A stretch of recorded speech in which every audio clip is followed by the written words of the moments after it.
8 yang kemarin baru menghubungi untuk diadakan konseling hari ini.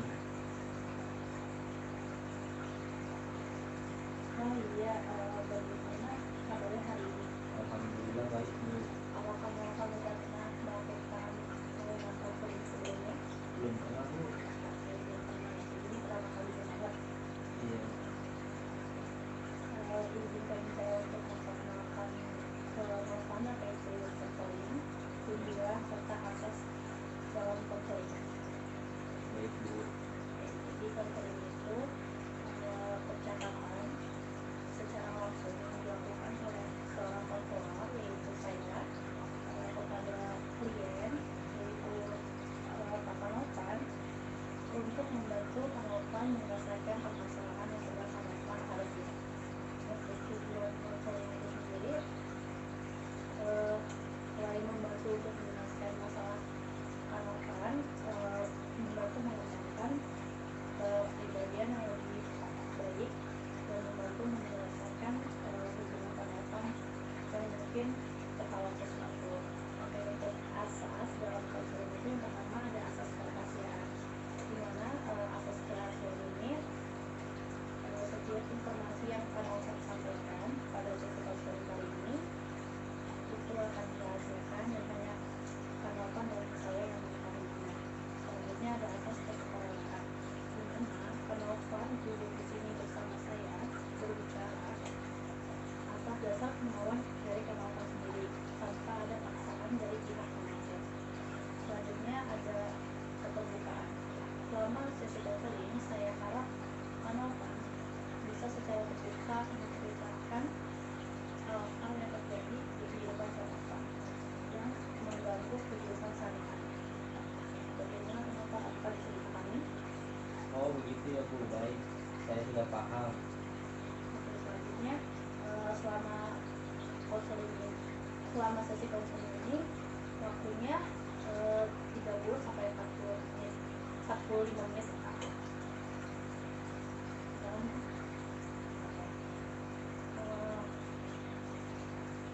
bagaimana Pak Novan, apakah sudah siap untuk melakukan konseling? Baik, siap Bu. Boleh Kak, bisa diceritakan apa nih kendala atau masalah yang sedang Kakak alami? Saya bekerja di perusahaan besar di Jakarta dan pekerjaan di sini jauh lebih cepat dan individualistik daripada yang saya alami di Kalimantan. Kami bekerja lebih santai dan keputusan sering membatalkan tim. Keluarga besar di sini semua terasa lebih kompetitif dan pada hasil dan saya merasa tertekan untuk memenuhi harapan atasan saya. Jadi kalau masih ada perbedaan yang besar antara cara bekerja di sini dengan cara bekerja kamu di tempat asal kamu ya, di Kalimantan tadi ya kalau nggak salah. Iya. Lalu selanjutnya bagaimana hal-hal tersebut mempengaruhi perasaan kakak? Saya merasa sangat terasing seperti orang-orang di sini bekerja dengan cara yang berbeda sekali Pak. Contoh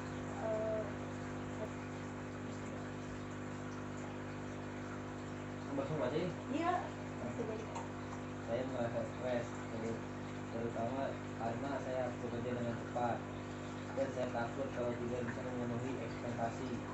Saya juga merasa tidak bisa menyesuaikan diri dengan cepat, seperti tidak punya tempat atau ruang untuk berbicara dengan rekan kerja.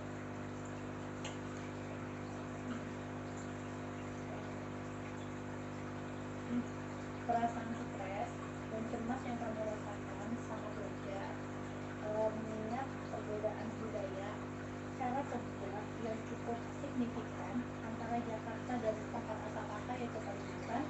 Di Jakarta itu memang banyak orang yang cenderung bekerja secara individualistik, dengan fokus pada efisiensi dan hasil. Sementara di Kalimantan budaya kolektivisme lebih menonjol, di mana keputusan sering dibuat bersama dan prosesnya lebih santai. Itu bisa sangat membingungkan dan menantang, terutama saat kamu merasa terisolasi karena perbedaan ini.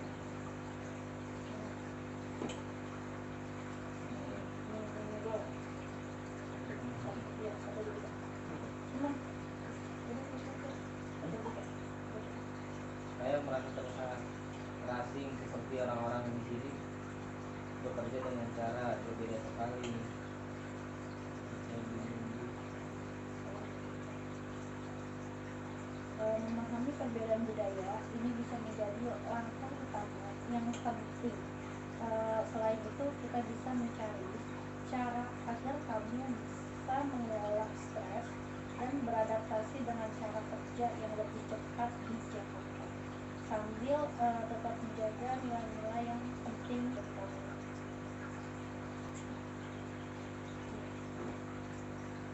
Saya bingung Bu, harus melakukan apa supaya saya tidak merasa terasingkan lagi dan tetap beradaptasi dengan lingkungan kerja di sini Bu.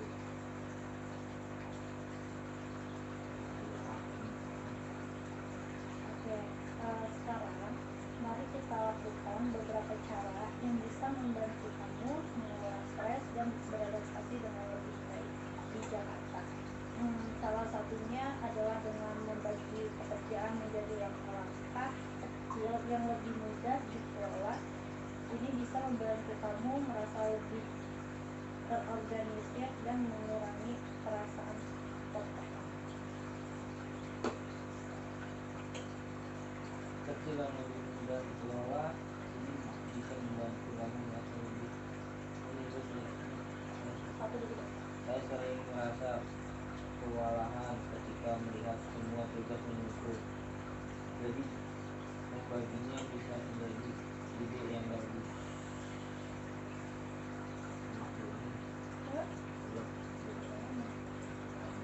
Betul, kita juga bisa mencoba teknik relaksasi seperti pernapasan dalam atau meditasi singkat untuk membantu menenangkan pikiran kamu saat merasa stres. Selain itu, penting juga untuk membangun komunikasi yang baik dengan rekan kerja atau atasan. Mungkin dengan cara yang lebih terbuka dan bertanya apa ada hal yang membingungkan atau bagaimana menurutmu.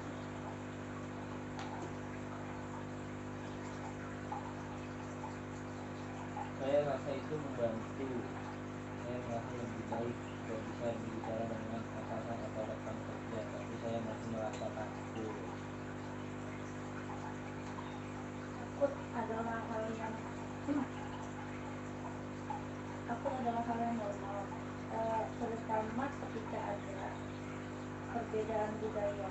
Cobalah untuk mulai dengan langkah kecil, misalnya dengan menanyakan hal-hal sederhana tentang pekerjaan agar kamu bisa lebih merasa diterima.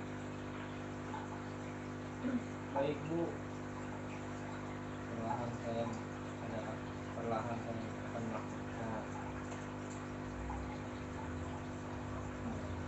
Itulah.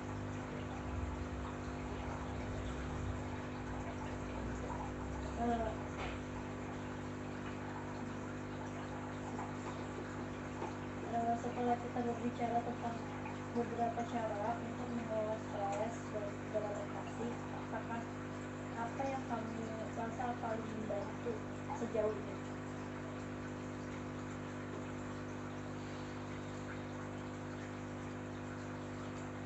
Saya merasa lebih mengetahui bahwa stres saya wajar. Saya juga merasa sedikit lebih tenang saat membayangkan membagi pekerjaan menjadi bagian-bagian kecil dan mencoba berbicara lebih terbuka dengan rekan-rekan kerja.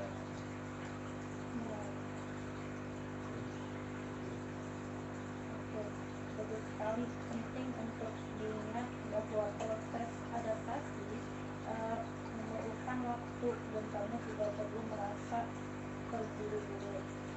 Proses ini bisa lebih mudah jika kamu memberi diri sendiri izin untuk belajar dan beradaptasi secara perlahan. Apakah ada hal yang lain yang ingin kamu diskusikan atau ditanyakan? Sepertinya sudah cukup. Saya merasa lebih siap untuk menghadapi langkah-langkah yang berbahaya. Oke. Saya senang mendengar itu. Kita akan terus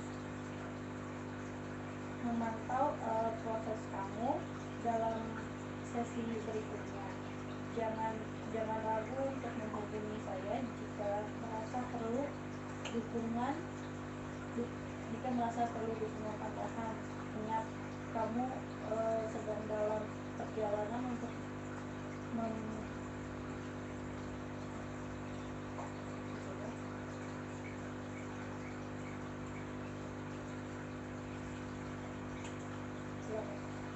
saya senang mendengarnya.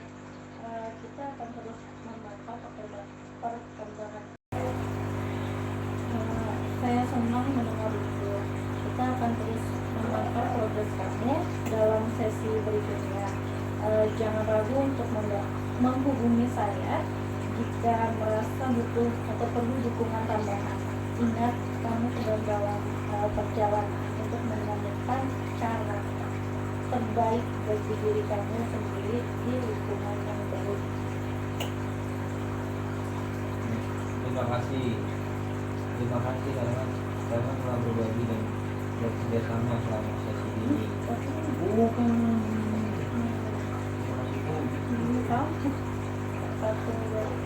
Terima kasih Bu, saya merasa lebih ringan setelah sesi ini dan saya juga merasa senang dan lega sekarang saya sudah tahu bagaimana apa yang harusnya saya lakukan.